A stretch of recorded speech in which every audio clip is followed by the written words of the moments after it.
అనగా అల్లాడించు పనను మీరు తెచ్చిన దినం మొదలుకొని 7 వారములు లెక్కింపవలను. లెక్కకు తక్కువ కాకుండా 7 వారములు ఉండవలను.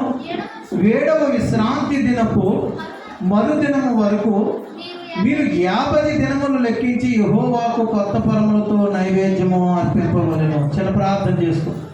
సకలాసులకు కారణభూతుడైన మా ప్రియ పరలోకపు తండ్రి, నీ ఘనమైన నామమునకు బంగారమైన పాద పదములకు లెక్కలేని వందనాలు, కృతజ్ఞతాస్తుతులు, స్తోత్రాలు తెలియజేస్తున్నాం. మరి దినము మా అందరికీ అయా ఆరోగ్యాన్నిచ్చి ఆయుష్నిచ్చి నీ పునరుద్ధాన దినమందు మేము ఆరాధించడానికి మాకు ఇచ్చిన ఈ గొప్ప భాగ్యము కొరకు నీకు కృతజ్ఞతాస్తుతులు అయ్యా. మరి దినము నీ సన్నిధిలో మేము నిలబడి ఎంతవరకు పాటలు పాడారు ప్రభు, ప్రార్థించారు, నీ బిడ్డలు సాక్ష్యాలు చెప్పారు. వారందరిని బట్టి నేను స్తుతిస్తున్నాం.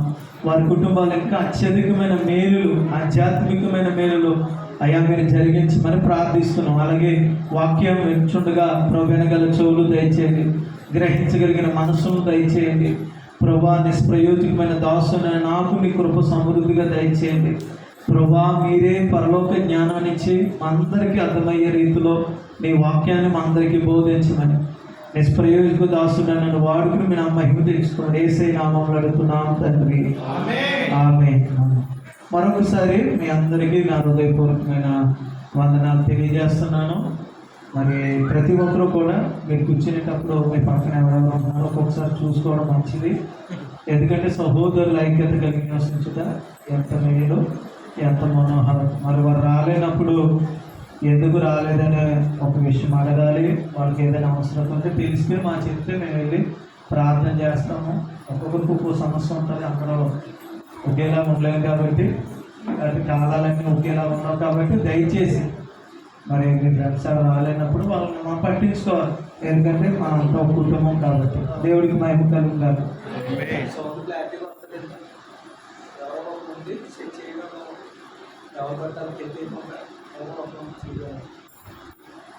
Thank you Jesus, thank you Jesus. ఈరోజు ఒక ప్రత్యేకత ఉందండి. ఈ రోజు దినానికి ఎవరైనా చెప్పగలుగుతారా?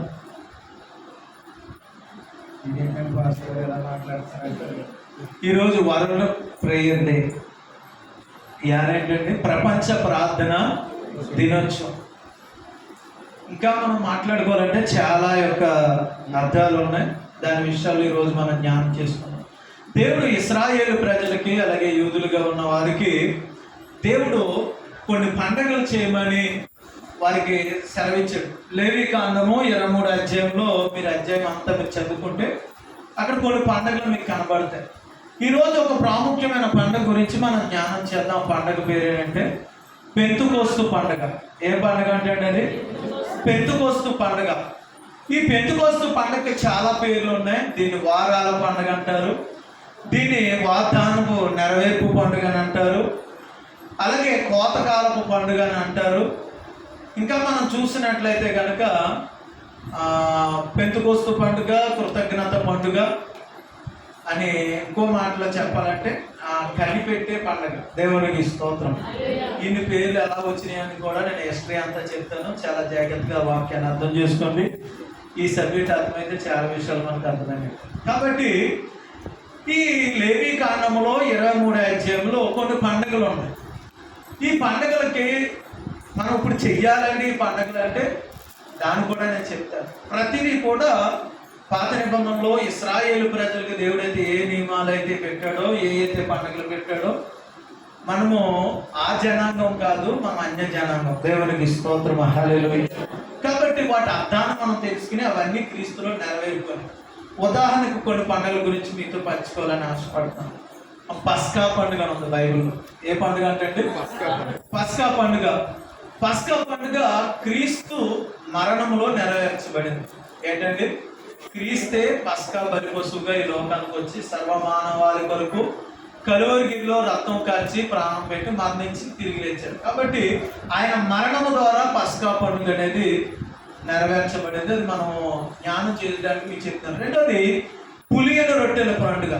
ఏ పండుగ అంటే పులియని రొట్టెల పండుగ క్రీస్తులో ఎలా నెరవేరిందని ఆలోచిస్తే, ఆయన పాపము లేని జీవపు రొట్టెగా దేవుడు మనల్ని యేసుక్రీస్తు వారు మనకే అనుగ్రహించారు. అంటే మీకు అర్థమయ్యేలా చెప్తాను. పులిసిన పిండి కొంచెం ఉన్నా అది ముద్దంతా ఏమైపోద్ది అంటే పులిసిపోద్ది, అది పనిచేయదు. అలాగే పాపము లేని జీవితం ఏ వ్యక్తిలో అయితే పాపం ఉందో ఆ వ్యక్తి దేవునికి ఇష్టడుగా ఉండడం అసాధ్యమండి. ఆ వ్యక్తి తన పాపాలకు పరిహారం చెల్లించుకోవాలి. ఈ లోకానికి పులి అని లేదా పాపము లేని జీవాహారంగా ఒక ఆహారంగా ఈ లోకానికి యేసుక్రీస్తు ఈ లోకానికి మనకి దేవుడి చేత తండ్రి దేవుడి చేత పంపబడ్డాడు. అందుకని ఆయన అన్నాడు, పరలోకము నుండి ఏంటంటే మీ దగ్గరికి వచ్చిన జీవాహారమును నేనే, నా శరీరాన్ని తిని నా రక్తాన్ని త్రాగువాడు ఎప్పటికీ మరణము పొందడు. కాబట్టి పులియన రొట్టెల పండుగ అంటే దేవుడే జీవాహారంగా, అంటే ఆయనలో పాపము లేని ఒక ఆహారంగా ఈ లోకానికి దేవుడు వచ్చాడు. దాంట్లో మనం చూద్దాం, జీవపు రొట్టెగా ఆయన వచ్చాడు. మూడోది మనం చూసినట్లయితే కనుక ప్రథమ ఫలముల పండుగ. ఏం పండుగ అంటే అండి? ప్రథమ ఫలముల పండుగ. ఈ పండుగని ఎలా చేస్తారో ఏంటనేది కూడా కొన్ని విషయాలు మీతో పంచుకోండి, ఎందుకంటే దానికి దీనికి ఒక సంబంధం ఉంది కదా. ప్రథమ ఫలముల పండుగ అంటే కోత కోస్తారు కదండి, చేను. కోత కోసేటప్పుడు మొదటి పననే యాజకుడి దగ్గరికి తీసుకొస్తారు. ఈ యాజకుడి దగ్గరికి తీసుకురాగానే విశ్రాంతి దినపు మరుసటి రోజు, అంటే మనం ఆలోచించినట్లయితే ఆదివారం అనుకోవచ్చు, విశ్రాంతి దినం శనివారం కాబట్టి విశ్రాంతి దినం గడిచిన మరుసటి రోజు ఆ పన్నని ఏం చేస్తారంటే యాజకులు అల్లాడించాలి. అల్లాడించిన తర్వాత దానికి వాళ్ళకున్న స్తోమతను బట్టి ఏదో ఎన్నో చెల్లించి వధించి వారు ప్రార్థన చేస్తారు. దీన్ని ప్రథమ ఫలముల పండుగ అంటారు. ఏంటంటారంటే ఇది ఎలా నెరవేర్చబడిందండి క్రీస్తులు అంటే యేసు క్రీస్తు వారు ప్రథమ ఫలముగా మరణాన్ని జయించి తిరిగి లేచారు. రెండు చేతుల పైకి స్తోత్రాలు చెల్లించారు. యేసు క్రీస్తు వారు అంటే ప్రథమ ఫలముగా మరణాన్ని జయించి సమాధిని గెలిచి తిరిగి లేచారు అని రోమిలికి రాసిన పత్రికలో మనకి వినబడుతోంది. కాబట్టి మనం గమనించినట్లయితే ప్రథమ ఫలముగా యేసుక్రీస్తు వారు లేచారు. తర్వాత మనం అందరము కూడా మరణాన్ని జయించి తిరిగి లేస్తాం. కానీ రెండు వ్యత్యాసాలు అక్కడ. ఒకటి జీవ పునరుద్ధానం, రెండు మరణ పునరుద్ధానం. ఏంటండి రెండు పునరుద్ధానం అంటే, ఒకటి మంచి బతి చేసిన వాళ్ళు సమాధిని గెలిచి తిరిగి లేచిన తర్వాత పరలోక రాజ్యానికి వెళ్ళడానికి, నిత్యము జీవించడానికి వాళ్ళ సమాధిని జయించి తిరిగి లేస్తారు. మరి కొంతమంది కూడా మరణాన్ని జయించి సమాధి పెట్టి జయించి తిరిగి లేస్తారు. కానీ వాళ్ళు ఎక్కడికి వెళ్తారు? తీర్పులోకి వెళ్ళిపోతారు. ఎక్కడికి వెళ్తారంటండి? పుట్టిన ప్రతి వ్యక్తి చనిపోతాడు. చనిపోయిన తర్వాత ప్రతి ఒక్కరూ కూడా లేవాలి, లేస్తారు ప్రతి ఒక్కరు. కానీ కొంతమంది తీర్పుకి వెళ్ళిపోతారు, వాళ్ళు చేసిన పాపాన్ని బట్టి తీర్పుకి వెళ్ళి తీర్పు తర్వాత నరకానికి వెళ్ళిపోతారు. కొంతమంది ఏంటంటే జీవంలోనికి వెళ్తారు. అలాగే ప్రథమ ఫలముల పండుగ ఎవరిలో నెరవేర్చబడిందంటే యేసుక్రీస్తులో నెరవేర్చబడింది. ఈ ప్రథమ ఫలముల పండుగ తర్వాత జరిగేది ఏంటంటే పెంతెకోస్తు పండుగ. ఇప్పుడు మీకు అర్థమయ్యేలాగా లేవికాండము 23:15 మీ చేతి ఇప్పుడు మీకు అర్థమవుతుంది. చూడండి ఒకసారి. మీరు విశ్రాంతి దినమునకు మరణాడు మొదలుకొని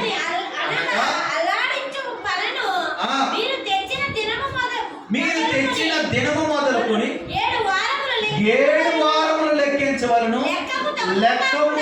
లెక్కకు తక్కువ కాకుండా 7 వారాలు. సరే, ఇప్పుడు ప్రథమ ఫలముల పండుగ దాన్ని ఇంకో మాటలు ఏంటంటే విశ్వాసంతో వారు పనను తెస్తారు. అంటే అర్థమేంటో తెలుసా?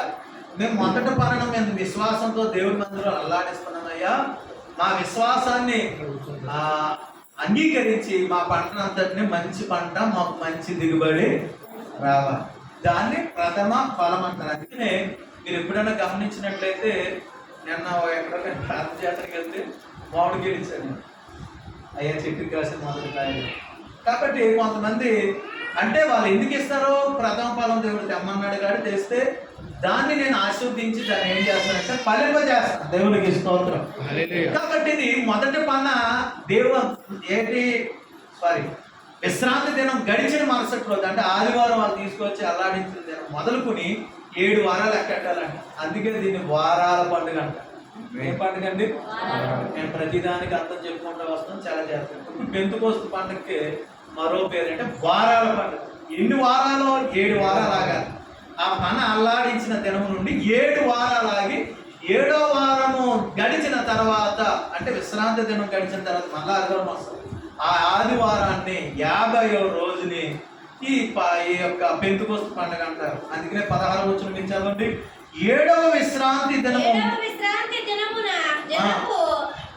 మరో దినము మీరు 7 దినములు లెక్కించి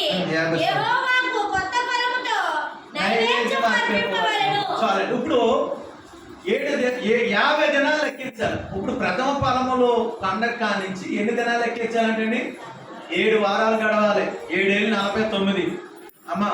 మరుసటి రోజు 50వ రోజు అంటే దీన్ని అందుకనే గ్రీక్ పదంలోనో లేకపోతే యూదుల్లో ఇంట్లోనో దీన్ని ఏమంటారంటే పెంటికే అంటారు. పెంటికే అంటే 50.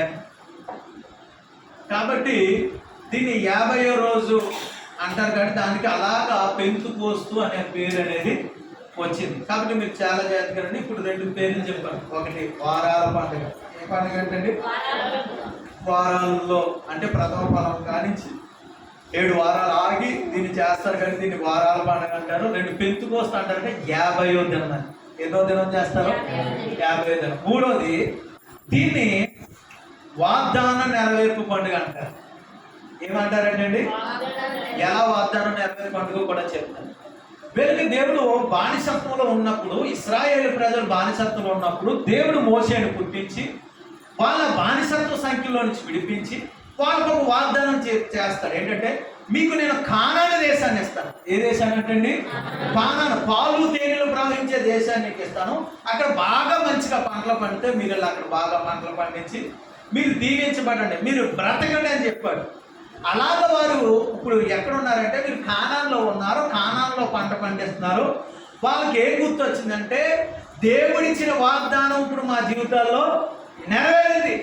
మేము ఇప్పుడు కానాను దేశంలో పంట పండించుకుని మేము ఉంటున్నాం. కాబట్టి ఇప్పుడు మేము ఈ పంట జ్ఞాపకం వచ్చినప్పుడల్లా మాకు ఏం జ్ఞాపకం రావాలంటే దేవుడు చేసిన వాగ్దానం మాకు జ్ఞాపకం రావాలి. అంటే దేవుడు మాకు ముందే చెప్పాడు మాకు పంట మేము తింటామని. దేవుడు చెప్పినట్లుగా ఈరోజు ఈ పంట తినే భాగ్యం దేవుడు మాకు ఇచ్చాడు. ఒకప్పుడు వాళ్ళు తిండుండేదండి, తిండుండేది కాదు.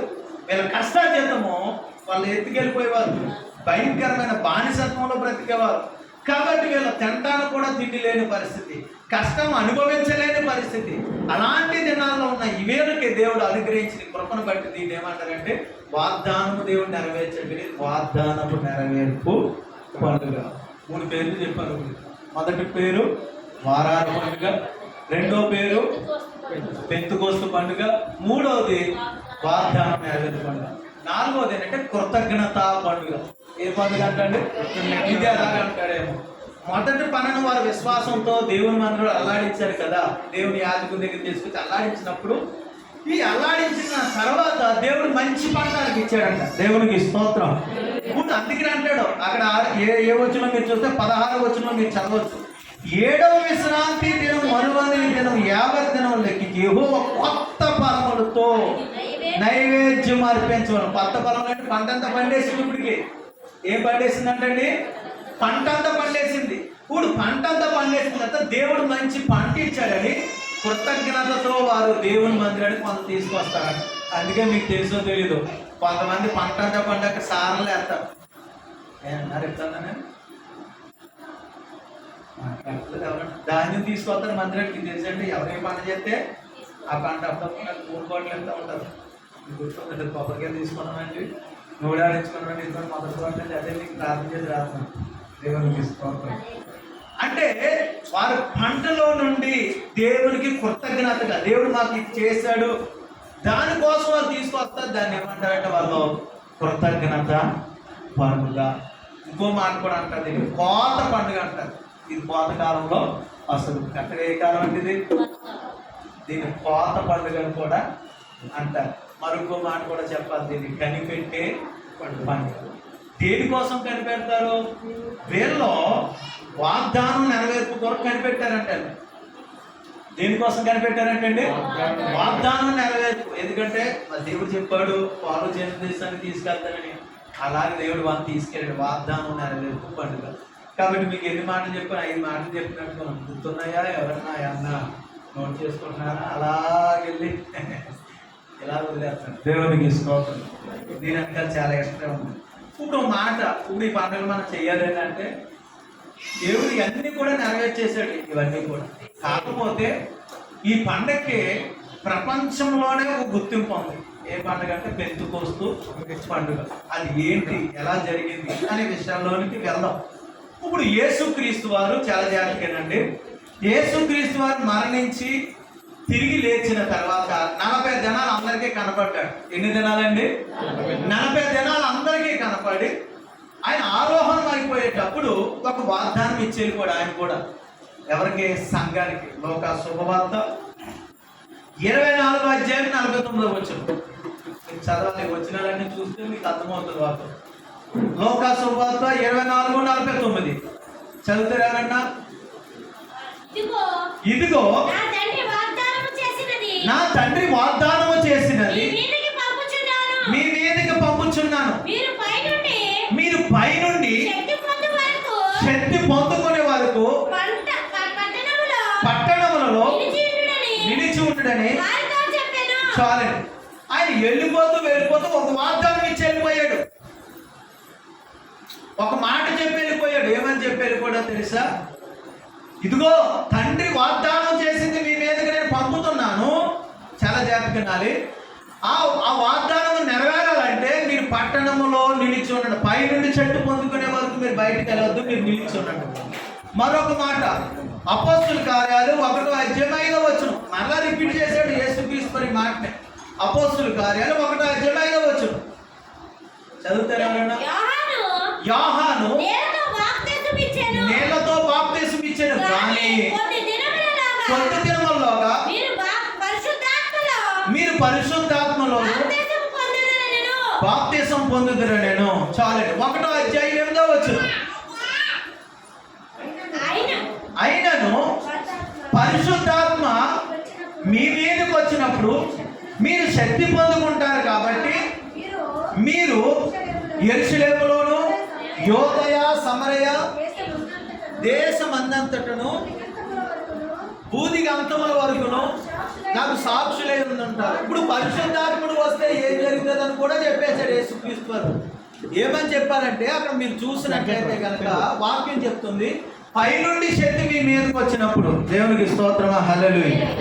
పైనుండి మీ మీదకి పరిశుద్ధాత్మ శక్తి మీ మీదకి వచ్చినప్పుడు మీరు శక్తి పొందుకుంటారు. ఇది బిర్యానీ తినే శక్తి కాదు, వ్యాయామం చేస్తే వచ్చే శక్తి కాదు, సూర్యుడి కింద 10 సార్లు తిరిగితే వచ్చే లోక సంబంధమైన శక్తి కాదు. ఇది పైనుండి వచ్చే పరిశుద్ధాత్మ దేవుడే పంపించే పరలోకం నుండి వచ్చే ఒక శక్తి. ఇది పైనుండి దేవుడు మీ మీదకి వచ్చినప్పుడు, పరిశుద్ధాత్మ దేవుడు మీ మీదకి వచ్చిన మీరు అభిషేకం పొందుకుంటారు, మీరు శక్తి పొందుకుంటారు. కాబట్టి మీరు ఏం చేస్తారు తెలుసా? యోదయ సమరయ ఏంటండి యెరూషలేములోని భూదిగంతముల వరకు నాకు ఎలా ఉంటారు తెలుసా? సాక్షులుగా ఉంటారు. ఒక ప్రాంతానికి కాదు, మీరు భూదిగంతముల వరకు నాకు సాక్షులుగా ఉంటారు. మీరు సాక్ష్య జీవితాన్ని కలిగి జీవిస్తారు. ఇది పరిశుద్ధాత్మ దేవుడు మీ మీదకి వచ్చినప్పుడు జరిగింది. ఇలాగ యేసుక్రీస్తు వారు 40 దినాలు అదుపడి వాళ్ళకి వెళ్ళిపోతూ వాగ్దానం చేసి వెళ్ళిపోయాడు. చాలా జాగ్రత్తగానండి. ఈ వాగ్దానం కొరకు శిష్యులందరూ కూడా కనిపెట్టారు. అదే అధ్యాయం 11వ వచనం మీరు చదివితే అక్కడ మీకు కనబడుతుంది. అపోస్తలుల కార్యాలు 1వ అధ్యాయం 11వ వచనం ప్రవేశించి మేడగదిలోనికి ఎక్కిపోయిరి. వారెవరనగా పేతురు, యోహాను, యాకోబు, ఆంద్రేయ, ఫిలిప్పు, తోమా, బర్తలోమయి, మత్తయి, అల్ఫయి కుమారుడగు యాకోబు,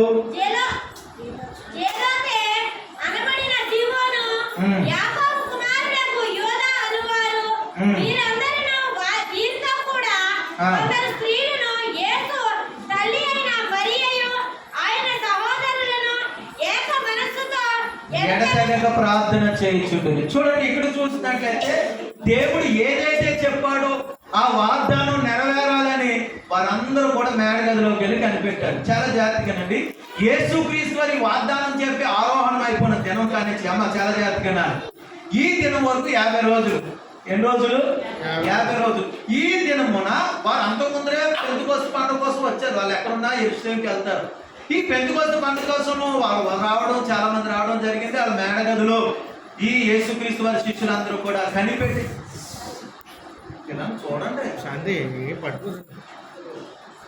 ఈ పెంతెకొస్తు పండుగ దినం కోసము వాళ్ళ మేడగదిలో తండ్రి యేసుక్రీస్తు వారు ఇచ్చిన వాగ్దానం నెరవేర్పు కొరకు వాళ్ళు కనిపెడుతుండగా ఇదే రోజు చాలా జాగ్రత్తగానండి పరిశుద్ధాత్మ దేవుడు వాళ్ళ మీదకి వచ్చాడంట. దేవునికి స్తోత్రం, హల్లెలూయా. ఏంటంటే ఏమైందంటే సంఘం మీదకి పరిశుద్ధాత్మ దేవుడు వచ్చాడు. సంఘం మీదకి పరిశుద్ధాత్మ దేవుడు రాగానే ఏం జరిగిందో తెలుసండి, సంఘములో అసాధారణమైన కార్యాలు జరిగినాయి. సాధారణమైన వ్యక్తులు అసాధారణంగా మారిపోయారు. దేవుడు పరిశుద్ధాత్మ దేవుడు తండ్రి చెప్పిన వాగ్దానం వారి మీదకి రాగానే గొప్ప గొప్ప కార్యాలు జరిగినాయి. ఏం జరిగింది అనేది నేను మరలా నేను మీకు చెప్తున్నాను, చాలా జాగ్రత్తగా వినండి. అక్కడ జరిగిన అద్భుతాలు ఏంటో తెలుసా? ఆ రోజే చర్చ్ ఆవిర్భావం జరిగింది. గట్టిగా చెప్పడం మనవారమే చెప్పాను. మీ ఇంట్లోకి 10 కోట్లు వచ్చును కాక చూడండి, చెప్పకుండా మీరు అడుగు పెట్టిన ప్రతి పొలం మీ సొంతమైపోను కాక అన్న పోనండి. కోరితే కదా ఆమె వీటికి ఆమె వస్తుంది, కానీ ఆత్మ సంబంధమైన విషయాలు చెప్తే పొరపాటు కూడా ఆమె రాదు. అదేంటో అర్థం కావట్లేదు. దేవునికి స్తోత్రం.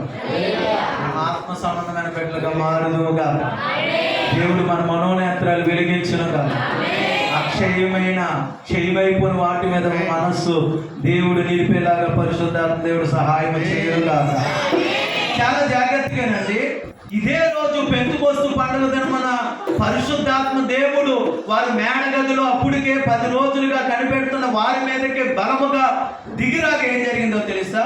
వారిలో ఒకరైన పేతురు గారు నిలబడి మాట్లాడుతున్నప్పుడు సాధారణమైన వ్యక్తిని దేవుడు వాడుకుని అసాధారణమైన కార్యం చేశాడు. ఏంటో తెలుసా?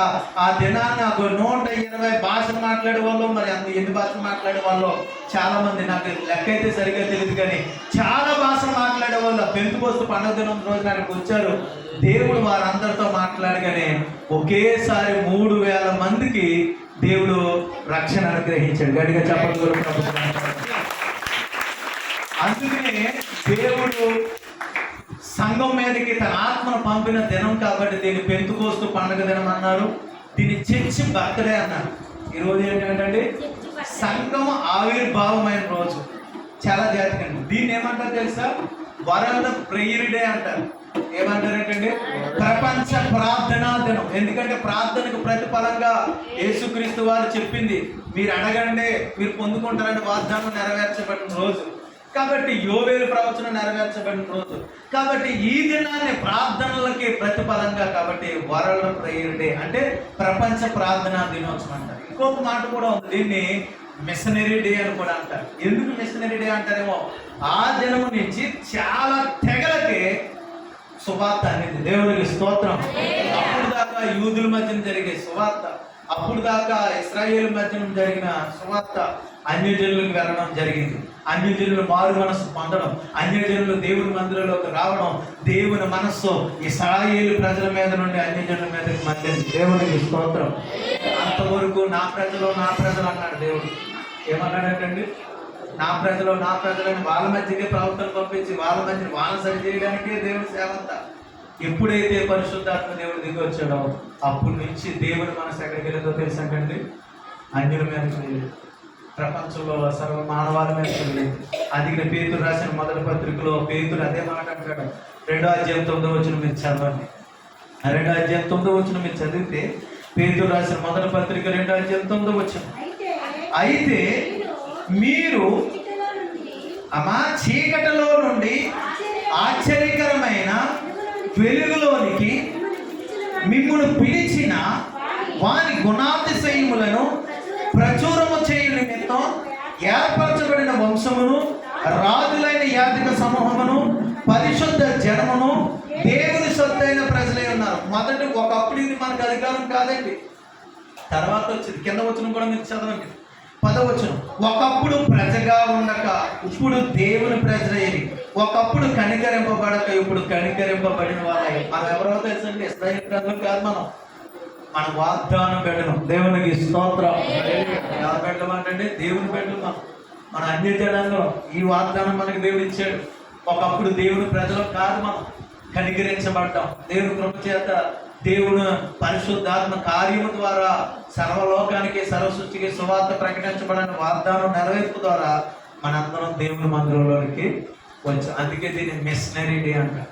ఏమంటారంటే అంటే అనేక తెగలకి సువార్త ఆ రోజు నుంచే వెళ్ళింది. కాబట్టి ఇవన్నీ జరిగినాయి. ఇది పెంతుకోస్తు పండుగ దినం యొక్క హిస్టరీ. ఇప్పుడు దీనివల్ల మనకు ఉపయోగం ఏంటంటే, మనం చేసుకోవాలండి అని అనే ప్రశ్నకి సమాధానం ఏంటంటే, దీనికి పాత నిబంధన ఉన్న పండుగ అయితే అంత ప్రభావితమేమీ కాదు. కానీ కొత్త నిబంధనలో దేవుడు దీనికి కొన్ని ప్రాముఖ్యతలు ఇచ్చేశాడు. దేనికి ఈ ప్రాముఖ్యతలు ఇచ్చాడంటే, పెంతుకోస్తు పండుగ దినాన చాలా గొప్ప గొప్ప కార్యాలు జరిగాయి. అవేంటి, ఏం జరిగినాయి అనేవి మనం ఇప్పుడు నేర్చుకుందాం. దాని ద్వారా దీని యొక్క ప్రాముఖ్యతను మనం తెలుసుకుందాం. ఇప్పుడు అపోస్తుల కార్యాలు 2వ అధ్యాయం 1వ వచనంలోకి వెళితే అసలు ఏం జరిగింది ఆ రోజు, అక్కడ నుంచి మనం ఏం నేర్చుకోవాలి, దేవుడు ఏం నేర్పించాలని ఆశపడతాడు అనేది మనం నేర్చుకుందాం. అపోస్తులు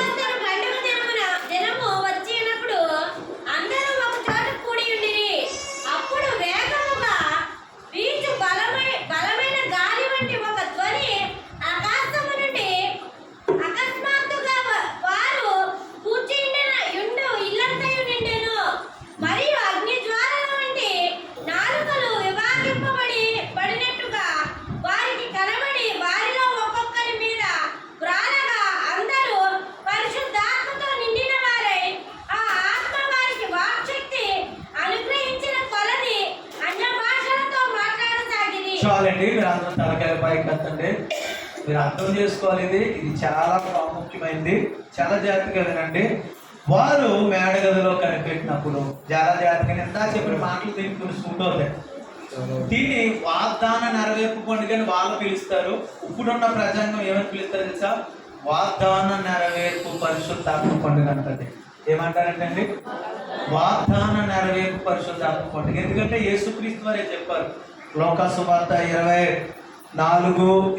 ఏంటంటే 24:49 అపోస్తుల కార్యాలు 1:5 ఇలాగ చాలా మంది చెప్పేశారు.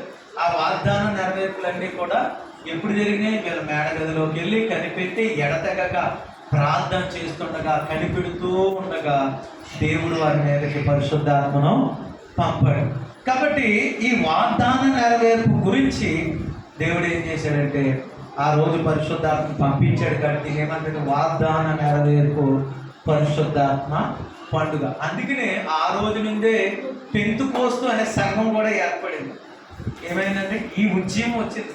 అప్పుడు వరకు ఎలాంటి ఉద్యమం ఎప్పుడు ఎవరో చూసి ఉండలేదు. దేవునికి స్తోత్రం.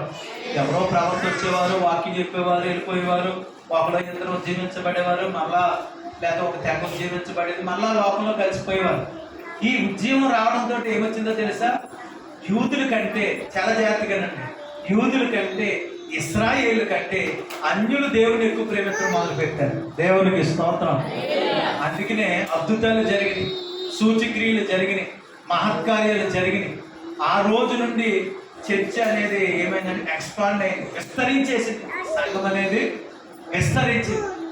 కాబట్టి ఈ వాగ్దాన నెరవేర్పు పండుగ అంటే మనం ఆలోచించినట్లయితే ఎవరిలో ఈ వాగ్దానం నెరవేర్చిందంటే చాలా వాగ్దానాలు ఉన్నాయి. ఒకరి గురించి నేను చెప్తాను. పేతురుతో సువార్త చేసినప్పుడు పేతురుతో యేసుక్రీస్తు ఒక వాగ్దానం చెప్పాడు. పేతురు, నువ్వు ఒక బండవి అన్నాడా లేదండి? నువ్వు కేప అనబడతావు. పేతురు, నువ్వు కేప అనబడతావు. సీమోను, నువ్వు కేప అనబడతావు. నీ బండ మీద నా సంఘాన్ని కడతానన్నాడు. ఏమన్నాడండి? చాలా చేస్తాను. నువ్వు కేప అనబడతావు, నీ బండ మీద నా సంఘాన్ని కడతానని పేతురుతో యేసుక్రీస్తుతో స్వయంగా మాట్లాడతాడు. కానీ పేతురు తన జీవితంలో యేసుక్రీస్తు వారిని ఎరగనని ముమ్మారబద్దాలు అంటాడు. అర్థనాడండి, తన జీవితం అంతా కూడా దేవుని కొరకు బ్రతకాలని ఆశ ఉన్నా, దేవుని కొరకు పని చేయాలని ఆశ ఉన్నా, దేవుని కొరకు ఏదో ఒకటి చెయ్యాలని తపనున్నా దేవుని కొరకు బ్రతకాలి. అందుకనే పేతురు అంటాడు లోకాసువార్త 21 అధ్యాయంలో ఆయన అంటాడు, ఎవరైనా చదవగలిగితే కనుక ఆ మాటను కూడా మీకు చూపించాలి, ఎందుకంటే మీకు ఒక ఆధారం దొరుకుతుంది. 22:31 సీమోను అమ్మ నేను నేను చదువుతున్నాను. 22:31 సీమోను సీమోను, ఇదిగో సాతాను మిమ్మును పట్టి గోధుమ వల్ల జలించుటకు మిమ్మల్ని కోరుకొనును, కానీ నీ నమ్మిక తప్పిపోకున్నట్లు నేను నీ కొరకు వేడుకొట్టిని.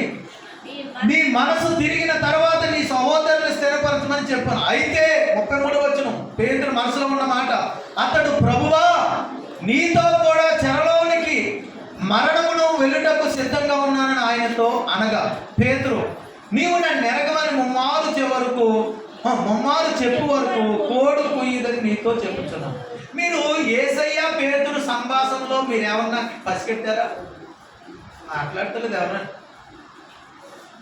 మనసు దీని మీద అంటారు, దీని మీద అంటే చాలా ఫలితం ఉంటుందండి. ఈరోజు చెప్పేసారు వీటికి చాలా జాగ్రత్తగానండి. జరగబోయే ఒక విషయాన్ని యేసయ్య పేతురుతో చెప్పాడు. సీమోను సీమోను, సాతాను నిన్ను జల్లులో పెట్టాలనుకుంటున్నాడు, అంటే శ్రమంలోకి నిన్ను తీసుకెళ్ళబోతున్నాడు. కాబట్టి నీ నమ్మిక తప్పిపోకున్నట్లు నీలో విశ్వాసం ఉంది, నేనంటే చాలా ఇష్టం నీకు, నాతో ఉండాలని నీకు చాలా విశ్వాసం ఎక్కువ, నీ విశ్వాసం తప్పిపోకున్నట్లు నీకోసం నేను ప్రార్థన చేస్తాను. నువ్వేం చేస్తావు అంటే స్థిరపడిన తర్వాత నీ సహోదరులు నువ్వు బలపరచమని చెప్తే, పేతురు ఏమంటాడో తెలుసా? తన మనసులో ఉన్న మాట చెప్తాడు, అబద్ధమేమి చెప్పలా పేతురు. తన మనసు ఎవరు కూడా దేవునితో అబద్ధాలు ఆడరు. కాబట్టి తన మనసులో ఉన్న మాట ఏం చెప్పాడో తెలుసా? అయితే అతడు ప్రభువా నీతో కూడా చెరసాలలోనికి మరణం వరకు వెళ్ళుటకు సిద్ధంగా ఉన్నానని చెప్పాడు ఆయనతో అన్నాడు. చూడండి, పేతురు మనసులో ఉంది, నేను చచ్చిపోవడం అంటూ జరిగితే నీతో పాటు మరణం వరకు నేను వెంటాడే చచ్చిపోతాను. దేవునికి స్తోత్రం. ఈరోజు దేవునిలోకి కొత్తగా వచ్చిన వాళ్ళు బాప్తిజం పొందుకున్న మొదటి దినాల్లో దేవునితో మనకి ఎంటర్ అయిన దినాల్లో మనం ఎలాంటి మాటలే చెప్తాం, అవునా కదండి? నాతో చాలా మంది చెప్పారు, అన్నయ్య ఎవరు విడిచిపెట్టినట్టు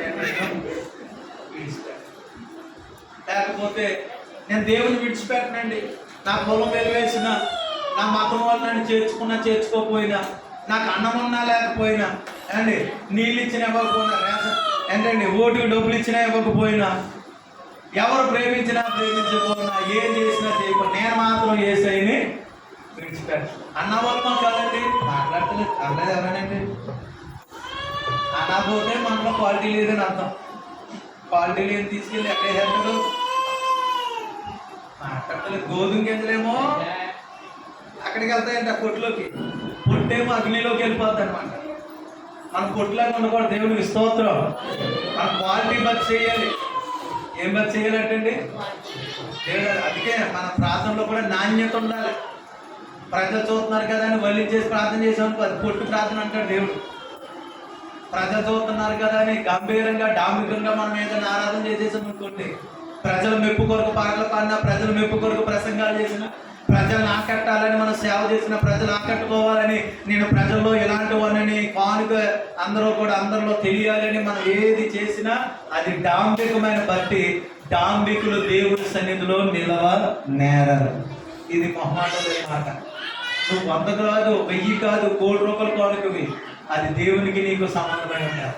నువ్వు మందిరంలో ఎంత పరిచర్య చెయ్యి, నువ్వు తగ్గించుకుని దేవుడి కొరకు నువ్వు చెయ్యాలి. నువ్వు పాటే పాడతావా, ఆరాధన చేస్తావా, ప్రభు కొరకు ప్రాణమే ఇస్తావా, అది దేవుడి కొరకే చెయ్యాలి. నేను ఇది చేశాను కదా నాకేంటి అనే ప్రశ్న నీలోకి వస్తే నువ్వు నేను డాంబికమైన బతి చేసిన వాడితో లెక్క. బతికి ఆశీర్వాదాలకి మనం ముడిపెట్టకూడదు. ఆశీర్వాదం అనేది ఆయన చిత్త ప్రకారంగా దేవుడు చేసుకుంటూ వెళ్తాడు. దేవునికి స్తోత్రం. ఆయన అందుకే ఇందాక మనం చదువు, ఆయన మనల్ని కనికరించాడంట. దేవునికి స్తోత్రం. అందుకే కుష్ఠరోగి అంటూ ఉంటాడు, నీకు ఇష్టమైతే నన్ను శుద్ధినిగా, అది ఆయన కనికరం. ఆయనకి ఇష్టమైంది ఆ రోజు కుష్ఠరోగిని ఏం చేశాడు? దేవుడు బాగు చేశాడు.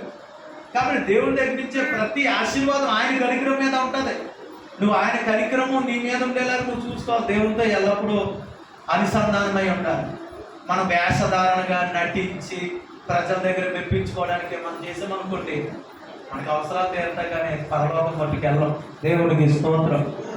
మొహమాటం ఏమీ లేదు.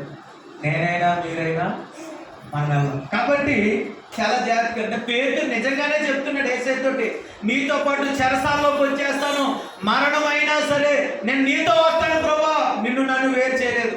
ఒకసారి మీరు ఆలోచించండి, పేతురు నిజంగానే మాట చెప్పాడు. యేసుక్రీస్తు వారు కూడా నీ బండ మీద నేను సంఘాన్ని కడతానని మాట కూడా నిజమే. కానీ పేతురు యేసు చెప్పినట్లుగా రెండో మాట ఏంటో తెలుసా? అని గెరగనని మమ్మారా బద్దమాట అడగడం లేదండి. అందుకే ఆధ్యాత్మిక జీవితంలో స్థిరత్వం అనేది చాలా ప్రాముఖ్యం. ఎప్పుడు ఒక వ్యక్తి స్థిరపడతాడు అని మీరు ఆలోచించినట్లయితే, శిష్యులు అందరూ బెదిరిపోయారు కదా యేసుని సిలువ వేసినప్పుడు. ఎవరున్నారండి సిలువ దగ్గర? గొల్గొతా కొండ మీద ఎవరున్నారు? 5 రొట్టెలు లేకపోతే 5 చేపలు 2 రొట్టెలు పంచిపెట్టినప్పుడు అందరూ ఉన్నారు, తినడానికి అందరూ ఉన్నారు. కానా పెళ్లిలో నీరుని ద్రాక్షగా రాసి మార్చినప్పుడు ఆ ద్రాక్షరసం తాగడానికి అందరూ ఉన్నారు. కానీ చేదు అనుభవాలు ఎవరు లేరు. దేవుడికి స్తోత్రం. అందుకే మళ్ళా చెప్తున్నాను, మనం బాగుంటే అందరూ వస్తారు. అమ్మా అది సత్యమైన ఏదైనా ఉంటే బాగుంటే అయ్యో మా సేవకుడు అంతకాదు అంటారు. లేకపోతే తేడా వస్తే తేడాగానే మాట్లాడతారు. మనం ఎప్పుడు మన జీవితంలో ఒక స్థిరత్వంలోకి మనం వస్తామో తెలుసా? పేతుర్ని సాధారణమైన వ్యక్తిని అసాధారణంగా మార్చింది పరిశుద్ధాత్మ దేవుడు అతన్ని దర్శించిన తర్వాత. చెప్పడం నేను చెప్తాను కదా, వాగ్దానం నెరవేర్పు పండుగ ఎలా జరిగిందో తెలుసా? యేసయ్య చెప్పిన పేతురు జీవితంలో చెప్పిన వాగ్దానాలన్నీ పరిశుద్ధాత్మ దేవుడు తనను దర్శించిన తర్వాత, దేవుడు పరిశుద్ధాత్మ దేవుడు పేతురికే మొట్టమొదటి ప్రసంగం చేసే అవకాశము ఇచ్చాడు. పేతురు ప్రసంగానికి 3000 మంది మారు మనసు పొంది బాప్తిసం పొందుకున్నారు. తర్వాత మరొక ప్రసంగానికి 5000 మంది మారు మనసు పొందారు.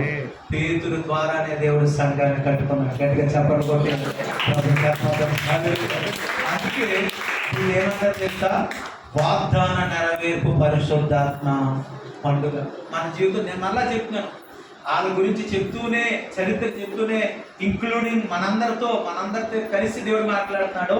నీ జీవితంలో కొన్ని వాగ్దానాలు నెరవేరకపోవడానికి కారణం ఇంకా పరిశుద్ధాత్మ అభిషేకం పొందుకోలేదు. కొన్ని మాటలు మీతో చెప్తారు. మనం వర్షాకాలంలో విత్తనాలు వేస్తూ ఉంటాం. వేస్తామేమో బెండకాయ విత్తనాలు, బీరకాయ విత్తనాలు, మనకి నచ్చిన విత్తనాలు, కూరగాయ విత్తనాలు. కొన్ని వెంటనే మొలకు వస్తాయి. మనకి రోజు వెళ్ళి చూస్తాం, కనిపెట్టాం. పొద్దున్నెళ్ళి పెరట్లోకి వెళ్ళి వచ్చిందా? రాలేదు. కొన్ని వస్తాయి, కొంత సంతోషం. రాలేని వాటి కోసం రేపు దాకా కనిపెడతాం, మళ్ళా రేపు వెళ్ళి చూద్దాం, నీళ్ళు వేసి వచ్చిందా? రాలేదా? నిన్ను బాధ పెట్టకుండా మొప్ప మళ్ళా కొన్ని రోజులకి కొన్ని మొక్కలు వస్తాయి. చూడండి, దేవుడు విత్తనాన్ని దేవుడు దేనికి పోల్చాడంటే వాక్యంతో పోల్చాడు. విత్తనాన్ని దేనికి పోల్చాడు? వాక్యంతో పోల్చాడు దేవుడు. కొన్ని వాగ్దానాలు నీ జీవితంలో వెంటనే నెరవేరవచ్చు, కొన్ని నెలలు పట్టవచ్చు, కొన్ని సంవత్సరాలు కూడా పట్టచ్చు. పేదరికి ఇచ్చిన వాగ్దానాలు ఎప్పుడు దాకా పెండింగ్లో ఉన్నాయి తెలుసా? పరిశుద్ధాత్మనే పొందుకునే దాకా అవన్నీ ఎలా ఉన్నాయి? పెండింగ్. ఎప్పుడైతే పేదరు పరిశుద్ధాత్మ మేడగదిలో పరిశుద్ధాత్మ పొందుకున్నాడో, దేవుడు అతని బయట నిలబెట్టి వాడుకున్నాడు. తన బండ మీద సంఘాన్ని దేవుడు కట్టాడు. వాగ్దానాలు నెరవేరు. కాబట్టి ఈరోజు నీతో నాతో దేవుడు మాట్లాడుతున్న విధానం ఏంటో తెలుసా? మన జీవితంలో కొన్ని వాగ్దానాలు ఇంకా నెరవేర్చబడలేదంటే నువ్వు నేను ఇంకా పరిశుద్ధాత్మ చేత నింపబడలేదు. ఇప్పుడు ఇంకో ప్రశ్న మీకు రావాలి, పరిశుద్ధాత్మను మనం పొందుకోవాలండి, అది కంపల్సరీ అంటే ఖచ్చితంగా. ఎందుకంటే యోహాను అన్నాడు, బాప్తిస్మం ఇచ్చి యోహాను మత్తయి సువార్త 3:5 తీయద్దు, ఇవన్నీ మీకు తెలిసినవే. నేను నీళ్లతో బాప్తిస్మం ఇస్తున్నాను, నా వెనక వచ్చేవాడు నాకంటే శక్తిమంతుడు, అతడు మీకు పరిశుద్ధాత్మలోను అగ్నిలోను మీకు బాప్తిస్మము ఇస్తాడు. ఇది బాప్తిస్మం ఇచ్చి యోహాను చెప్పిన మాట. అలాగే యేసుక్రీస్తు వారు నికోదేముతో యోహాను సువార్త 2:1 చెప్తూ ఉంటాడు, నువ్వు నీటి ద్వారాను ఆత్మ ద్వారాను జన్మించితేనే కానీ దేవుని రాజ్యంలో ప్రవేశించవు. అంటే ఒకడు నీటి బాప్తిస్మం ద్వారాతో మన భర్త అయిపోలేదు, ఆ వ్యక్తి పరిశుద్ధాత్మ అభిషేకం కూడా పొందుకోవాలి. అదే మాట యేసుక్రీస్తు వారు వాగ్దానంగా 24 సువార్త 41 49 49 చెప్పారు. అలాగే అపోస్తలుల కార్యాలు 1:5 కూడా చెప్పారు మనకి. మీరు యోహాను బాప్తిసం మీద ఆధారపడద్దు, అంటే సేవకులు ఇచ్చే బాప్తిసాల మీద మనం ఆధారపడకూడదు. దేవుడికి స్తోత్రం. దేవుడే నిన్ను అభిషేకించాలి, దేవుడే నీకు బాప్తిసం, పరిశుద్ధాత్మ బాప్తిసం ఇవ్వాలి. ఇప్పుడు పెంతెకోస్తు పండుగ దినంలో ఏం జరిగింది? 3 కార్యాలు జరిగినాయి. చదువుదాం. 2వ అధ్యాయం 1వ వచనంలో మీరు చూస్తే, పెంతెకోస్తు అనే పండుగ దినం వచ్చినప్పుడు అందరూ ఒక చోట కూడి ఉండేది. అప్పుడు వేగముగా వీచు బలమైన గాలి వంటి ఒక ధ్వని అకస్మాత్తుగా వారి కూర్చుంటున్న ఇల్లంతా నిండెను. మొదటిది పరిశుద్ధాత్మని గాలితో పోలుస్తారు. విండ్ అంటే గాలి. అక్కడ వారికి కనబడింది ఏంటో తెలుసా? ఒక తుఫాన్ వచ్చినప్పుడు మనకి ఏం వినపడుతుంది? శబ్దం వినపడుతుంది. గాలి ఎలా వినపడుతుంది ఏంటండి? అంటే నాకు ఎక్కువ అంటే ఇక్కడ కూడా అక్కడ చదవండి, మీ చదవండి, మీకు అర్థమవడం కోసం. 2వ అప్పుడు వేగముగా వీచు బలమైన గాలి వంటి ఒక ధ్వని, గాలి కాదు, గాలి వంటి ఒక ధ్వని అకస్మాత్తుగా వారు కూర్చుని ఉన్న ఇల్లంతా నిండెను. అంటే మొట్టమొదటి పరిశుద్ధాత్మ దేవుడు ఒక గాలి లాంటి ధ్వనిగా మనకు అక్కడ కనబడుతున్నాడు. చాలా జాగ్రత్తగానండి. యేసుక్రీస్తు వారు, అలాగే పేతురు, అలాగే పౌలు గారు కూడా కొంతమంది శిష్యుల మీద ఏం చేశారు సార్? ఊది పరిశుద్ధాత్మను పొందుకోండి అన్నారు. ఏమన్నారంటండి? అని ఊది పరిశుద్ధాత్మను పొందుకోండి. మీకు లేఖనాలు జాగా అపోస్తలులు చదివితే మీకు రెఫరెన్స్ అర్థం. ఇప్పుడు గాలితో పోల్చాడు కదా, ఎందుకు దేవుణ్ణి, ఆ పరిశుద్ధాత్మ దేవుని గాలితో పోల్చాడు? ఒకసారి ఆలోచించాడు. గాలి లేకుండా మనం క్షణము కూడా బ్రతకలేదు. ఏమన్నా అర్థమవుతుందన్న మాటలో? గాలి లేకుండా మనం క్షణము కూడా ఒక వ్యక్తికి గాలి ఎంత అవసరమో పరిశుద్ధాత్మ దేవుడు అంత అవసరం మనకి. దేవునికి స్తోత్రం. మీకు ఇంకో మాట చెప్పాలి, ఇక్కడ పరిశుద్ధాత్మ దేవుడు మనకి చాలా అవసరం. ఎందుకంటే పరిశుద్ధాత్మ దేవుడు భూమి మీదకి వచ్చినప్పుడు ఆయన పాపాన్ని గూర్చి, నీతిని గూర్చి ఒప్పించడమే కాదు, నువ్వు పాపం చేస్తుంటే ఇది పాపం, ఇది పాపం, దీంట్లో ఉండడానికి వీలేదని పరిశుద్ధాత్మ దేవుడు మనతో మాట్లాడతాడు. నువ్వు నీతి కార్యాలు చెయ్యి, నీతిగా బ్రతుకు, ఆ పరుల సొమ్మును ఆశించొద్దు, అబద్ధాలు మాట్లాడొద్దు, ఇలాగే చెప్తూనే నీవు బలహీనంలో ఉన్నప్పుడు పరిశుద్ధాత్మ దేవుడు ఏం చేస్తాడు తెలుసా? నీ పక్షంగా ప్రార్థన చేస్తాడు. గట్టిగా చెప్పడం కొట్టుకోవడం ఏం చేస్తాడో తెలుసా? మనం బలహీనంగా ఉన్నప్పుడు, అందుకనే రోగులకి రాసిన పత్రికలు అనుకుంటే మాట ఉంటుంది, మనం బలహీనంగా, మన యుక్తముగా ఎలాగ ప్రార్థన చేయడమో మనకు తెలియదు, కానీ ఆత్మ తానే మన పక్షముగా చక్కని మూలుగులతో దేవునికి విజ్ఞాపన చేస్తాం. అంటే పరిశుద్ధాత్మ దేవుడు మనకి ఎందుకంటే మనకు ఒక గైడెన్స్ గా దేవుడు ఇచ్చాడు, ఒక గైడర్ గా ఇచ్చాడు. అందుకని యోహాను సువార్త 14:16 ఒకసారి మీరు చదవండి. యేసుక్రీస్తు వారే చెప్పారు ఎలాగిచ్చాడు పరిశుద్ధాత్మ దేవుడు మనకి. యోహాను సువార్త 14:16 నేను తండ్రిని వేడుకొందును, మీ యొద్ద ఎల్లప్పుడూ ఉండడానికి ఆయన వేరొక ఆదరణకర్త అనగా సత్యస్వరూపి అయిన ఆత్మను మీకు అనుగ్రహించును. చాలా మంది ఆత్మ అంటే దేవుడు కాదంటారు. చాలా చెప్పుకోండి, మన త్రిత్వంలో 3వ వ్యక్తి ఆదరణకర్త. యేసుక్రీస్తు వారే మాట్లాడుతున్నారు, ఆదరణకర్తను, తండ్రిని వేడుకుంటాను, మీకు ఆదరణకర్తను పంపిస్తున్నాను. చాలా జాగ్రత్త. ఇప్పుడు మీకు ఇంకో మాట చెప్తున్నాను. ఇప్పుడు తండ్రిని వేడుకుంటే దేవుడు ఆదరణకర్త పంపించడం ఒకసారి ఆలోచించాలి మీరు. పాత నిబంధనలో పరిశుద్ధాత్మ దేవుడు లేడా? ఇదో ప్రశ్న వస్తుంది మనకి. మీకు ఇంకో మాట చెప్తాను. పాత నిబంధనలో పరిశుద్ధాత్మ దేవుడు ఉన్నాడు. ఆది కాండం నుండి ప్రకటన కాండం వరకు మీకు 3 కనబడతారు. మీరు జాగ్రత్త మనసు పెడితే ఒకే కోణంలో చదివితే ఒకే కోణంలో అర్థమవుతుంది. దేవునికి స్తోత్రం. ఉదాహరణకి మనకి మీరు ఆశీర్వాదం కోసం తెచ్చుకున్నట్టు ఆశీర్వాదం వచ్చినట్టే కనబడతారు. ఇంకోటి శాపం కోసం తెచ్చుకున్నట్టు బైబిల్లో మీకు శాపమే కనపడతాయి. మైండ్లో ఒకటి ఎట్టుకుని ఎత్తుకోనుకో అన్నీ అయ్యే కనపడతాయి. కానీ మన మనసు పెట్టి వెతికితే ఆది కాండం నుండి ప్రకటన గ్రంథం వరకు మనకి తండ్రి, కుమార, పరిశుద్ధాత్మ దేవుడు కనబడతాడు.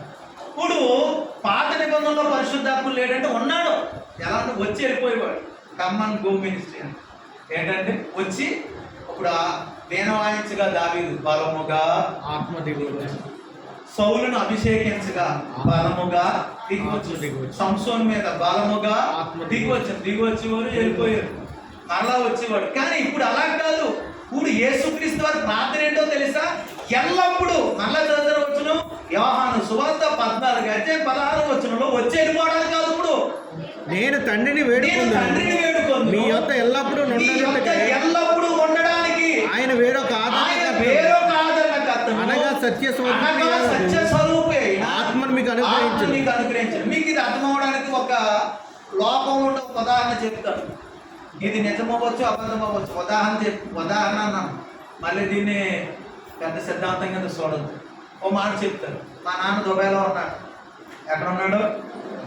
మా అమ్మ ఏం చేసిందంటే ఎక్కడికో వెళ్తుంది, లేదా సంథింగ్ ఏదో వెళ్తా ఒక వ్యక్తికి నన్ను ఏం చేసిందంటే నా బాధ్యత ఒకరికి అప్పచెప్పేది. అమ్మమ్మకో తాతయ్యకో ఎవరికో ఎలాగ అప్పచెప్పి అంటే అమ్మకి నా మీద బాధ్యత ఉంది. ఎందుకంటే నాన్న దుబాయ్లో ఉన్నాడు, అడుగుతాడు ప్రతిదీ లెక్క. అమ్మకి నా మీద బాధ్యత ఉంది, ప్రతిదీ లెక్క అప్పచెప్పాలి. కాబట్టి ఆమె వెళుతూ ఆ బాధ్యతని మరొక వ్యక్తికి, అమ్మమ్మకో నాన్నమ్మకో బాబుకో ఎవరికొకరికే అప్పచెప్పి. ఇది మీకు ఏమైనా అర్థమైతే ఇప్పుడు నేను చెప్పేసాడు. తండ్రి పరలోకంలో ఉన్నాడు, కుమారుడు యేసుక్రీస్తు మన కొరకు వచ్చి రక్తం కాల్చి ప్రాణం పెట్టేశాడు. ఇప్పుడు మరలా తండ్రి దగ్గరికి వెళ్ళిపోవాలి. కాబట్టి నా బిడ్డ నేను అనాథలుగా విడిచిపెట్టను. ఇప్పుడు నేను బాధ్యత ఎవరికి అప్పచెప్పినా తెలుసా? పరిశుద్ధాత్మకి నేను బాధ్యత అప్పచెప్తాను. ఇది ఎప్పుడు దాకా వచ్చి వెళ్ళిపోవడం కాదు. ఇంకా పరిశుద్ధాత్మ దేవుడు మరలా యేసుక్రీస్తు మధ్యాకాశంలో వస్తాడు.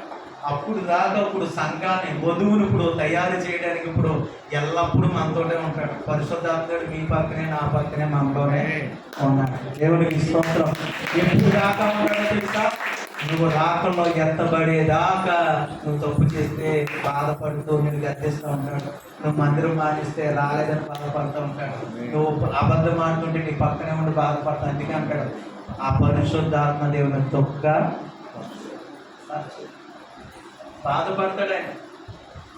పరిశుద్ధ ఆత్మను ఆర్పగలను అంటాడు. అందుకనే వాక్యం ఒకసారి ఆత్మను పొందుకుందాక ఆర్పకూడదండి. ఆ మంట మండాలి, ఆ ఉద్యమం నీలోకి రావాలి. చూడండి, పెంతుకోస్తు పండుగ దినంలో వచ్చిన ఉద్యమం ఇప్పుడు వరకు ఆగలేదండి. ఆ పుట్లు అక్కడక్కడే ఉంటుంది సంఘాలు. కానీ ఆ రోజు వచ్చిన ఉద్యమం ఈ రోజు దేశం నలుమూలలకే సువార్త అందుతూనే ఉంది, ఇంకా మండుతూనే ఉంది. కాబట్టి పరిశుద్ధాత్మ దేవుడు మనం ఆర్పకూడదు. కాబట్టి ఇప్పుడు ఎల్లప్పుడూ ఉండడానికి పరిశుద్ధాత్మ దేవుడిని యేసుక్రీస్తు మన దగ్గరికి పంపించాడు. కాబట్టి ఆయన ఎప్పుడు దాకా ఉంటాడంటే మనం ఎత్తబడేదాకా పరిశుద్ధాత్మ దేవుడు మనతో ఉంది. కాబట్టి ఎల్లప్పుడూ మనతో ఉండడానికి పరిశుద్ధాత్మ దేవుడిని పంపించాడు. కాబట్టి అందుకనే పరిశుద్ధాత్మ లేకుండా మనం బతకలేదు. అందుకనే పరిశుద్ధాత్మని గాలితో పోల్చాడు. ఎందుకు పోల్చాడంటే గాలి లేకపోతే ఒక వ్యక్తి ఎలా బ్రతకలేడో పరిశుద్ధాత్మ లేకపోతే మనము రెండో మాట 3వ వచనం. మరియు అపోస్తుల కార్యాలు 2:3 మరియు అగ్ని జ్వాలల వంటి నాలుకలు విభాగింపబడినట్టుగా వారికి కనబడి వారిలో ఒక్కొక్కన మీద వ్రాలగా. దేవుణ్ణి పరిశుద్ధాత్మ దేవుడు రెండోది అగ్నితో పోల్చాడు. మీరు ఎక్కడైనా అన్నారా? ఫైర్ అంటారు. ఎన్నారేళ్ళలో చెప్తానండి, టీవీలో ఉంటారేమో. పరిశుద్ధాత్మ దేవుడిని అగ్నితో పోల్చారు. ఇక్కడ వారికి అగ్ని జ్వాలలుగా కనబడ్డాడంట. ఏంటంటే వారు ఉన్న వాళ్ళకి 120 మంది ఉంటే 120 మందికి అగ్ని జ్వాలలుగా కనబడ్డాడు. వాళ్ళ మీద వ్రాలాడంట. ఉందా లేదంటే మాట అక్కడ వ్రాలాడు. రెండోది ఏంటంటే అగ్నితో పోల్చాడు. అగ్నికి ఒక గుణం ఉంటుంది, చెప్తారు ఎవరన్నా? కాల్చే గుణం ఉంటుంది. అగ్నికి ఏం గుణం ఉంటుంది అంటే కాల్చే గుణం ఉంటుంది. పరిశుద్ధాత్మ దేవుడు కూడా కాల్చే గుణం ఉంది. ఏం కాల్చేస్తారు? గడ్డి లాంటి భక్తిని కాల్చేస్తారు. అందుకనే కొరింథీయులకు రాసిన పత్రికలు ఉంటుంది, సేవ నానా రకాలుగా చేస్తారండి భూమి మీద మనుషులు. కర్ర, గడ్డి, పొయ్యికాలు, బంగారము, వెలగల రాళ్ళు, ఇన్ని రకాల సేవ చాలా చేస్తుంటాయి. ఎవడ పనైనా అగ్ని చేత పరీక్ష చేస్తాను. ఆ అగ్నిలో ఎవడ సేవ అన్నా కాలిపోతే, నీకు గడ్డి లాంటి సేవ అనుకో కాలిపోతుంది, కర్ర లాంటి సేవ అనుకో కాలిపోతాయి, కొయ్య అది కూడా కర్ర కట్టి అది కూడా కాలిపోతాయి. ఇంకా మిగిలింది వెలగల రాళ్ళు, బంగారం దేవుని దగ్గరికి వస్తే ఏమైపోతే మనలోకి వస్తే సువర్ణం అయిపోతుంది. దేవునికి స్తోత్రం. వెలగల రాళ్ళు నిలబడతాయి. కాబట్టి మన సేవ బంగారం, వెలగల రాళ్ళు అనే సేవ ఉండాలి. ఇది సేవకే కాదు, విశ్వాసం కూడా దేవుడు పోల్చాడు. నీ విశ్వాసం గడ్డి లాంటి విశ్వాసమా, ఊరితే వెళ్ళిపోయే విశ్వాసం దేవుడు అగ్నిలోకి తీసుకొచ్చేస్తే నీ విశ్వాసాన్ని కాలిపోతుంది అక్కడ. నీది కర్రలాంటి విశ్వాసమా, కర్రలాంటి భర్త? ఈ భర్త అంతా కూడా మనం ఎవరికాలే పరీక్షించుకో. దేవుడు అన్నాడు మొదటి కొరింథీయులకు రాసిన పత్రికలో 2వ అధ్యాయం 3వ అధ్యాయం అనుకుంటారు, ఎవరన్నా చదువుతారు? మొదటి కొరింథీ, అక్కడ మన సేవ ఉంటారా లేదా మన భర్త ఉంటారా కాలిపోద్దా అక్కడ రాయబడి ఉంటుంది. చూడండి మొదటి కొరింథీ 2వ అధ్యాయము చూడండి 12వ వచనం కాంచి చదువుదామా. ఎవడైనా ఈ పునాది మీద బంగారము, వెండి, వెలగల రాళ్ళు, కర్ర, గడ్డి, కొయ్యకాలు మొదలైన వాటితో కట్టిన ఎడల వాని పని కనబడి అంటే చర్చి కనబడుతుంది, సంఘం కనబడుతుంది, జనం కనబడతారు. కానీ ఆ దినము అమ్మ ఎవరో ఒకరు, నేనే చదువుతున్నాను చూడండి, వాటి పని కనబడను, ఆ దినము దానిని తేటపరచును, అది అగ్ని చేత బయలుపరచబడును, మరియు వాని పని ఎట్టిదో దానిని అగ్నియే పరీక్షించను. పునాది మీద ఒకటి కట్టిన పని నిలిచిన వాడి జీతం పుచ్చుకున్నాం, ఒకరి పని కాల్చివేయబడిన వానికి నష్టము కలుగును, అతడు తన మట్టుకు రక్షించబడిన కానీ అగ్నిలో నుండి తప్పించుకున్నట్టు రక్షించు. చూడండి, ఇది సంఘానికే కాదు, ప్రతి విశ్వాసకి దేవుడు మాట్లాడుతాడు. నీ భక్తి నా భక్తి, ఈరోజు ఎవరు మన సేవకుడు చూస్తలేదు కదా, అబద్ధాలు ఆడేసే సేవకుడు చూస్తలేదు కదా అని ఇష్టానుసారంగా బ్రతికేసి మనం ఇష్టానుసారంగా ఉన్నామనుకోండి, ఖచ్చితంగా మన భక్తిని ఏది పరీక్షిస్తుంది? అగ్ని పరీక్షిస్తుంది. చాలా జాగ్రత్త. అగ్ని భక్తులను కాల్చదు, భక్తిహీనులను కాల్చేస్తుంది. కానీ అర్థమైంది. షడ్రకు, మేషకు, అబేద్నెగోను అగ్ని గమనంలో వేసేసారు. వాళ్ళు కాల్చరా? ఎవరైతే వాళ్ళ అసూయ మీద చూసారో వాళ్ళ అగ్నిగుండంలోకి వెళ్ళేటడికి బూడిద కూడా మిగలలేదండి. దేవుడికి స్తోత్రం. పొద్దున నీ భక్తి నా భక్తి కాలిపోకుండా ఉండాలంటే మన భక్తులుగా ఉండాలి. కాబట్టి పరిశుద్ధాత్మ దేవుడిని దేనితో పోల్చారంటే అగ్ని చేత పోల్చారు. నువ్వు బంగారం లాంటి మంచి వ్యక్తివే, కాకపోతే నీలో కొంచెం పాపం ఉంది, కొంచెం అవిధేయత ఉంది, నీలో బతకాలని దేవుని కొరకు ఉండాలని ఆశ ఉంది, కానీ నువ్వు ఎలా బతకాలో తెలియడం లేదు. పరిశుద్ధాత్మ దేవుడిని మీదకి రాగానే నిన్ను కాల్చి ఏం చేస్తా తెలుసా? సువర్ణంలా మార్చేస్తా. దేవుడిని స్తోత్రం. అదే పేతురు జీవితంలో జరిగింది. పేతురికి లోపల ఆశ ఉంది దేవుని కొరకు బతకాలని, కానీ బ్రతకలేకపోతున్నాడు, నిలవలేకపోతే మాట ఇస్తున్నాడు, మాట నిలబెట్టుకోలేకపోతున్నాడు. యేసుని ఎరగనని చెప్పాడు. ఏంటంటే నీ కొరకు సెలవులోకైనా వచ్చేస్తానన్నాడు, కానీ పరిస్థితులు బట్టి ఎలా మారిపోయాడు తెలుసా? ఎరగనని ముమ్మారు. ఈరోజు చాలా మంది క్రైస్తవ జీవితం ఇలాగే ఉంది. దేవుడి కొరకు బ్రతకాలని ఉంటారు, కానీ ఆ పాపాన్ని జయించలేకపోతున్నారు, మోహం చూపులు జయించలేకపోతున్నారు, అబద్ధాలను జయించలేకపోతున్నారు. ఏంటంటే లోకంలో ఉన్న ప్రతి నీచమైన కార్యాన్ని జయించలేకపోతున్నారు. నువ్వు జయించాలంటే ఒకే ఒకటి, పరిశుద్ధాత్మ అభిషేకం నీకు. దానికోసం పరిశుద్ధాత్మ. రెండోది ఏంటో తెలుసా? ఏంటంటే అగ్నితో పోల్చాడు. ఈ అగ్ని చేత వాళ్ళు, ఈ అగ్ని ద్వారా ఏమొచ్చిందో తెలుసా? వాళ్ళ నరనరాల్లో ఉద్యమం వచ్చిందంట. దేవునికి స్తోత్రం. ఏమొచ్చిందంటండి? ఉద్యమం వచ్చింది. ఎంత ఉద్యమో తెలుసా? ముగ్గురు దగ్గర అబద్ధం ఆడిన పేతురు కొన్ని వేల మంది మధ్యన యేసయ్యే దేవుడిని, చంపేసిన వాళ్ళ యేసయ్యే దేవుడని గొంతెత్తి చెప్పగలిగాడు. దేవుడికి స్తోత్రం. అంత ఉద్యమం వచ్చింది. కాబట్టి ఆ రోజు నుంచి మొదలైన రివైవల్ ఇప్పటి వరకు కొనసాగుతూనే ఉంది. అది వాళ్ళతో ఆగిపోలేదు. కాబట్టి మనం చూసినట్లయితే అగ్ని ద్వారా ఉద్యమం. మూడో మాట ఏంటో తెలుసా? ఆ రోజు పెంతెకోస్తు పండుగ దినం జరిగింది ఏంటో తెలుసా? 4వ వచనం, అపోస్తలుల కార్యాలు 2వ అధ్యాయం 4వ వచనంలో అందరూ పరిశుద్ధాత్మతో నిండిన వారై ఆ ఆత్మ వారికి వాక్శక్తి అనుగ్రహించిన కొలది అన్య భాషలతో మాట్లాడసాగి. చాలా జాగ్రత్తగా వినండి. వాళ్ళు ఎవరంటే తెలిసే? విద్య లేని పామరులు. వాళ్ళు ఎవరంటండి? మీరు మాట్లాడాలి. వాళ్ళు ఎవరండి? విద్య లేని పామరులు, పిరికి వాళ్ళు, ఇంకేంటంటే బిడియస్తులు. అలాంటి వారి మీదకి దేవుడు వాక్శక్తి అనుగ్రహించారంట. అమ్మ 3, మొదటిది గాలి, రెండవది అగ్ని, మూడవది వాక్శక్తి అనుగ్రహించాడు. దేవుడు వాళ్ళ నాలుకలు కాల్చాడు. నేను అంటాను, ఎలాగంటాను? ఏ నాలుగైతే అబద్ధం ఆడిందో, ఏ నోరైతే యేసయ్య దేవుడు కాదని యేసయ్య దేవుడని ఒప్పుకోవడానికి భయపడిపోయిందో, అదే నాలుగుని, అదే పెదాల్ని దేవుడు అగ్ని చేత కాల్చి ఆ నాలుగుకి, ఆ యొక్క స్వరానికి వాక్శక్తి అనుగ్రహించాడంట. వాక్శక్తి అనుగ్రహించి, దేవుడు పరిశుద్ధాత్మ చేత నింపి ధైర్యాన్ని ఇచ్చి అభిషేకాన్ని ఇచ్చి వాక్శక్తి అనుగ్రహించగానే జరిగింది ఏంటో తెలుసా? చదువు రాని వాళ్ళు కొన్ని వందల రకాల భాషలు మాట్లాడారు. నేను చెప్పకూడదు ప్రభుత్వం. ఆ పండగకి చాలా రకాల భాషలు మాట్లాడే వాళ్ళు చేస్తారు పండగకి.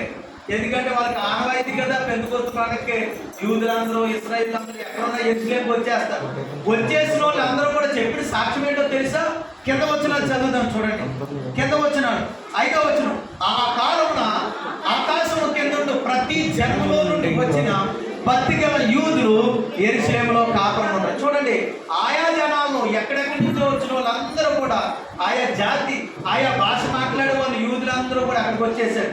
యెరూషలేములోకి వచ్చిన తర్వాత జరిగింది ఏంటో తెలుసా? కింద వచ్చిన 6వ వచనం.